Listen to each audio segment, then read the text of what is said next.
अस्सलाम वालेकुम students. Chapter 1 basic concept का टॉपिक हमने पढ़ना है determination of relative atomic message of isotopes by mass spectrometry. Mass spectrometry is an analytical method used to measure the exact masses of different isotopes of an element। Mass spectrometry एक analytical technique है जो एक element के different isotopes के masses को measure करने के लिए यूज़ होती है। अब इस टेक्निक में जो इंस्ट्रूमेंट यूज़ होता है वो मास स्पेक्ट्रोमीटर कहलाता है। तो mass spectrometer is an instrument use to measure the exact masses of different isotopes of an element. एक एलिमेंट के डिफरेंट आइसोटॉप के मैसेज को मेजर करने के लिए जो इंस्ट्रूमेंट यूज़ होता है वो क्या कहलाता है? Mass spectrometer. बेटा मास स्पेक्ट्रोमीटर की 2 टाइप्स हैं, Aston's mass spectrograph and Dempster's mass spectrometer. Aston mass spectrograph ये वो स्पेक्ट्रोमीटर है जो आइसोटॉप्स को उनके एटॉमिक मैसेज की बेस पे आइडेंटिफाई करने के लिए यूज़ होता है। Aston's mass spectrograph was used to identify isotopes on the basis of their atomic masses। जबकि जो डेम्स्टर मास स्पेक्ट्रोमीटर है ये उन एलिमेंट के लिए बनाया गया जो सॉलिड स्टेट में है। Dempster's mass spectrometer was designed for the element found in solid state। तो पेपर में ये शॉर्ट क्वेश्चन आता है, differentiate between Aston's mass spectrograph and Dempster mass spectrometer. तो ये इसका आंसर आपने लिखना है। प्रिंसिपल ऑफ मास स्पेक्ट्रोमेट्री, बेटा आपने 3 बातें जहन में रखनी है। मास स्पेक्ट्रोमेट्री में गिवन सब्सटेंस को सबसे पहले वेपर में चेंज किया जाता है, फिर उसे आयोनाइज किया जाता है। ठीक है, वेपर में चेंज करने के बाद आयोनाइज करना, ये इसका पहला प्रिंसिपल है। दूसरा प्रिंसिपल है कि जो आयोनाइजेशन से पॉजिटिव आयंस बनते हैं उनको मास टू चार्ज रेशो की बेस पर, किस बेस पर? मास टू चार्ज रेशो की बेस पर सेपरेट करना। और तीसरा, इस सेपरेशन से जो हमें डाटा मिलेगा उसको फॉर्म ऑफ पीक्स यानी एक ग्राफ की फॉर्म में रिकॉर्ड करना। ये मास स्पेक्ट्रोमेट्री के 3 प्रिंसिपल हैं। सबसे पहले गिवन सब्सटेंस को वेपोराइज करना है, फिर उसे आयनाइज करना है, उससे पॉजिटिव आयंस बनेंगे, उन पॉजिटिव आयंस को मास टू चार्ज रेशो की बेस पर सेपरेट करना है, और लास्ट वन क्या है? उस डाटा को in the form of peaks record करना। मास स्पेक्ट्रम क्या है? ये वो ग्राफ है जो हमें मास स्पेक्ट्रोमेट्री से मिलेगा। ठीक है, यानी डाटा को जब हम प्लॉट करेंगे अलोंग एक्स एक्सिस और वाई एक्सिस तो उससे जो ग्राफ हासिल होता है उसे मास स्पेक्ट्रम कहते हैं। It is the plot of data in such a way that mass to charge ratio is plotted as abscissa. Mass to charge ratio को एक्स एक्सिस के अलोंग प्लॉट करना है and relative number of ions as a ordinate यानी y axis.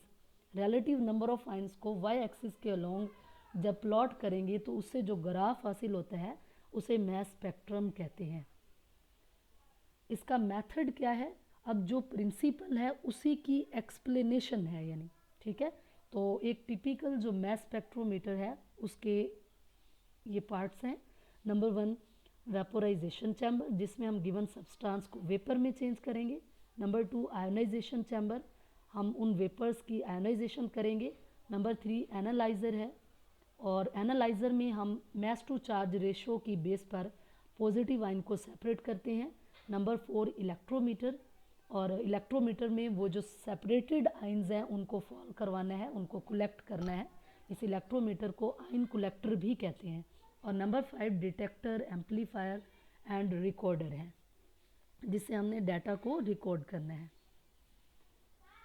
ये एक मास spectrometer की diagram है। अब इसमें देखें कि नियोन गैस एंटर कर रहे हैं मास स्पेक्ट्रोमीटर के अंदर। नियोन गैस के आइसोटॉप्स के एटॉमिक मैसेज को मेजर करना है। नियोन गैस है तो इसे वेपर में चेंज करने की ज़रूरत नहीं है। तो सेकंड स्टेप कौन सा है? आयनाइजेशन। इस पर्पस के लिए हीटेड फिलामेंट से बीम ऑफ इलेक्ट्रॉन रिलीज हो रही है, और ये बीम ऑफ इलेक्ट्रॉन जब इस गैस पर पड़ती है तो ये आयोनाइज हो जाती है और पॉजिटिव आयन बन जाते हैं। ये पॉजिटिव आयन इलेक्ट्रिक फील्ड में से गुजरते हैं। दरअसल इलेक्ट्रिक फील्ड में ये होता है कि ये आयन्स एक्सेलरेट होते हैं, नेगेटिव प्लेट की तरफ अट्रैक्ट होते हैं और यहाँ ये एक्सेलरेट हो जाते हैं। एक्सेलरेट का मतलब है कि इनकी मूवमेंट तेज़ हो जाती है। उसके बाद इन पॉजिटिव आयन्स को मैग्नेटिक फील्ड में से पास करवाया जाता है। मैग्नेटिक फील्ड क्या करता है, ये जो दो सर्कल हैं, ये वाला और ये वाला, ये मैग्नेटिक फील्ड है।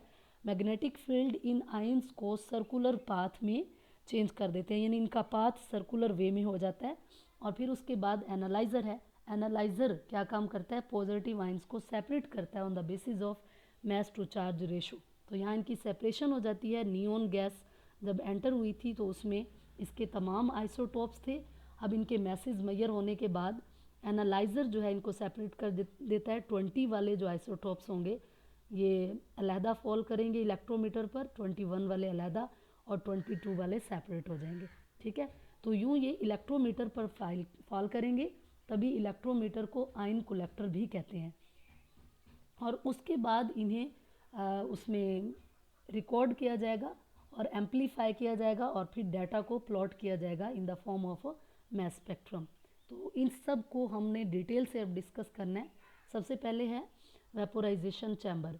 अब नाम से ही जाहिर हो रहा है कि इस चैम्बर में वेपर बनेंगे गिवन सब्सटेंस के। The substance is first converted into vapour state.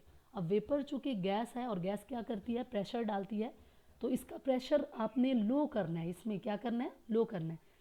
The pressure of these vapours is kept very low, that is 10⁻⁻⁶ to 10⁻⁻7 torr. यहाँ टोर नहीं लिखा, आप लिख लें। तो ये MCQs भी है। मैस स्पेक्ट्रोमेट्री में जो वेपर्स का प्रेशर है वो कितना होता है, 10⁻⁻⁶ टू 10⁻⁻7। सेकंड, वेपोराइज कर लिया। सेकंड नंबर पे हमने क्या करना है, उनको आयोनाइज करना है। तो आयोनाइजेशन चैम्बर में क्या होता है, the vapours are then passed into an ionization chamber. इसमें दरअसल मूविंग इलेक्ट्रॉन फॉल करते हैं गैस पर। As a result gaseous atoms are ionized and positive ions produced. These positive ions have different masses due to presence of different isotopes in them.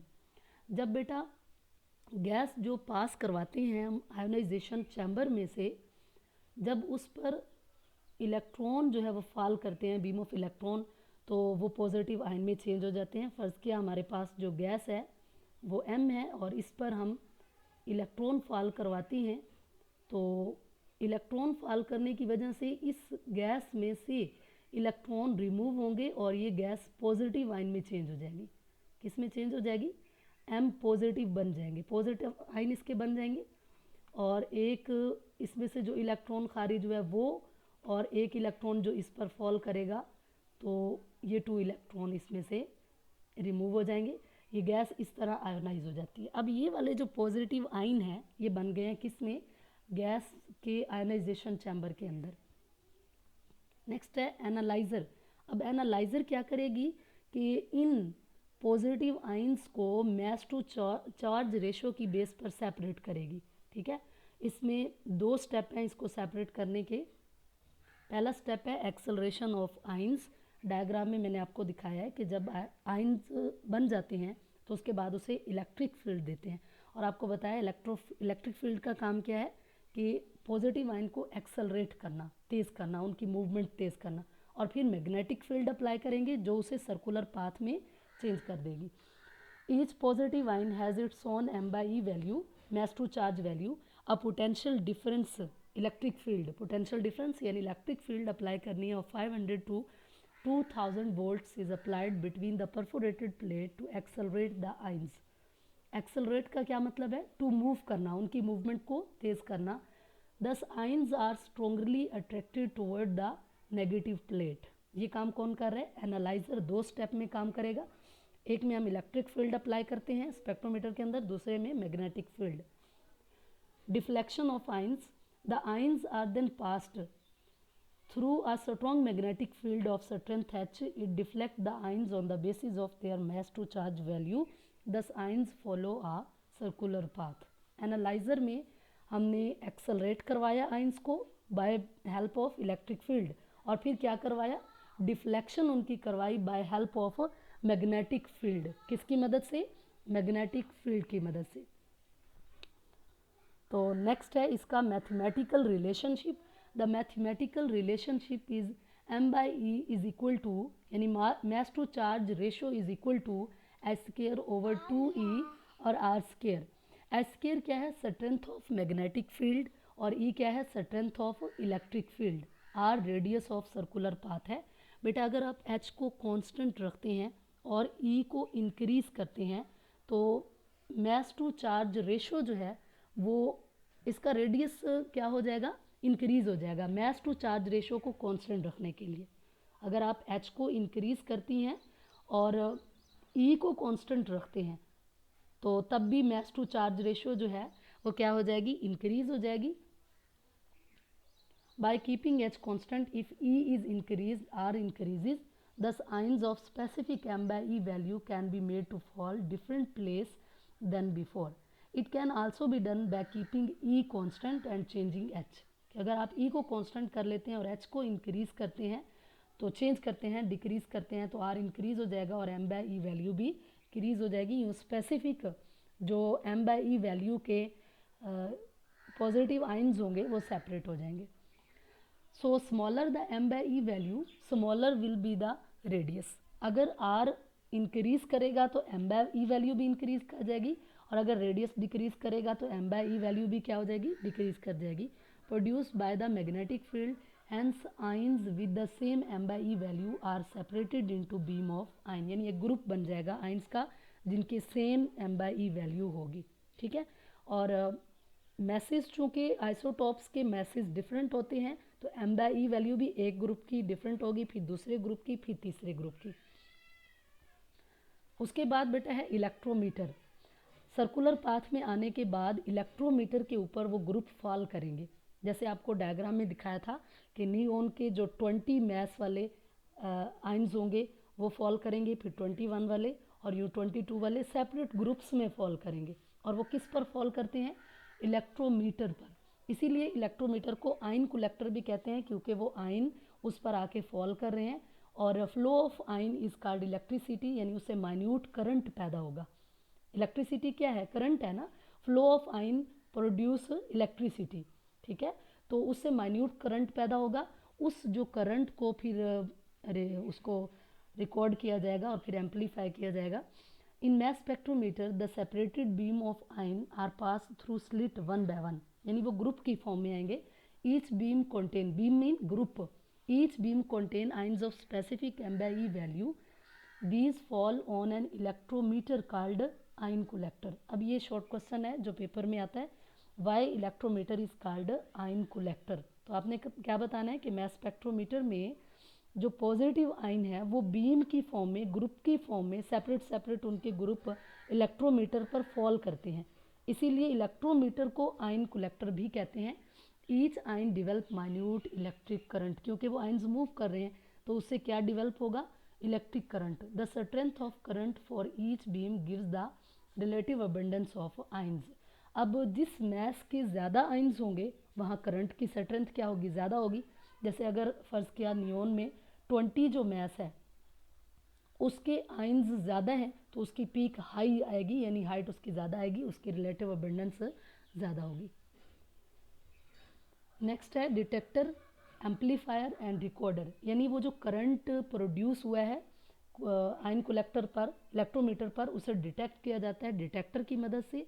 फिर amplifier एक ऐसा instrument है जो data हमें, output हमें मिली है उसको इंक्रीज़ करता है, उसको बढ़ाकर हमें देता है। ठीक है, एम्पलीफायर एक ऐसा आला है जो आउटपुट को बढ़ा देता है। और फिर रिकॉर्डर, वो कंप्यूटर की मदद से रिकॉर्ड करेंगे और हमें ग्राफ हासिल होता है।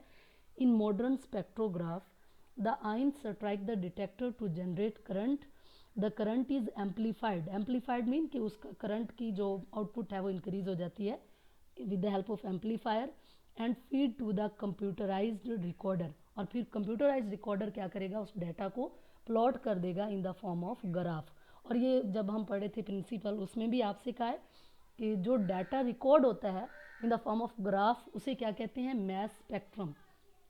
In a mass spectrometer, the result is recorded in the form of a graph containing peaks. The relative number of ions are present along y-axis and m by e value. mass to charge ratio, values of ions are present along y-axis. This is called mass spectrum. It gives the following information.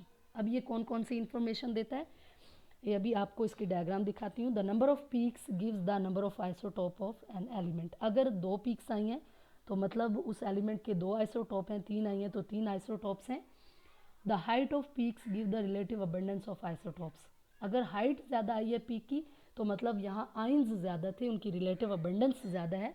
The position of peaks give the mass number of isotopes.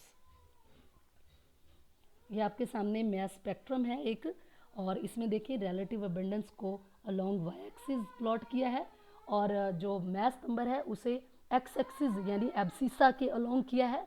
और इसमें एक ये देखें 20 वाली ये peaks आई है, ये peak, और ये पीक देखिए इसकी हाइट बहुत ज़्यादा है, इसका मतलब इसकी रिलेटिव अबंडेंस बहुत ज़्यादा है. ये 90.92 है, और 21 एक ये पीक है, और एक 22 है. 3 पीक्स आई हैं तो इससे आइडिया होगा कि 3 आइसोटोप्स हैं और इसकी हाइट सबसे ज़्यादा है. तो ये यूज शो कर रहा है कि इसकी जो रिलेटिव अबंडेंस है ये बहुत ज़्यादा है, और जो 20.822 है 8.82 इसकी पीक्स तकरीबन इतनी है. तो इससे पता चल रहा है इसकी रिलेटिव अबंडेंस सेकंड नंबर पे है, और इसकी बहुत थोड़ी है तो इसकी रिलेटिव अबंडेंस भी थोड़ी है. ठीक है, अब लास्ट पे हमारे पास है other techniques for separation of isotopes. हमने आइसोटोप्स के मैसेज को मेजर किया बाय मैस स्पेक्ट्रोमेट्री. किससे? By mass spectrometry. बेटा अदर टेक्निक्स भी हैं जिनको यूज़ किया जाता है आइसोटोप्स के मैसेज को मेजर करने के लिए. नंबर 1 है गैसोस डिफिजन. अब आप जानते हैं डिफिजन का मतलब क्या होता है, मॉलिक्यूल का एक जगह से दूसरी जगह जाना. अब ऐसे मॉलिक्यूल जिनका मॉलिक्यूलर मैस लो होता है, कम होता है, वो ज़्यादा तेज़ी से डिफ्यूज़ करते हैं, तो इससे वो ज़्यादा तेज़ी से डिफ्यूज़ कर जाएंगे. जो कम मॉलिक्यूलर मैस वाले होंगे, जिनका मैस कम होगा, जिनका ज़्यादा होगा, वो स्लो डिफ्यूज़ करेंगे. नंबर 2 थर्मल डिफिजन है. और नंबर 3 है डिस्टिलेशन. डिस्टिलेशन होता है बॉयल करके किसी चीज़ को, उनको बॉइलिंग पॉइंट की बेस पर अलहदा करना. अल्ट्रा सेंट्रीफ्यूज है, ये फिज़िक्स की टर्म है. इसमें दरअसल पार्टिकल्स को सर्कुलर पाथ में मूव करवाया जाता है. इसमें जो हैवी पार्टिकल होंगे वो दरमियान में आ जाते हैं, जो लाइटर पार्टिकल हैं वो साइडों पे रहते हैं. Electromagnetic separation. और लास्ट वन क्या है? Laser separation. यूँ मैस स्पेक्ट्रोमेट्री कंप्लीट हुआ. इंशाल्लाह फिर मिलेंगे अगले टॉपिक के साथ. अल्लाह हाफिज़.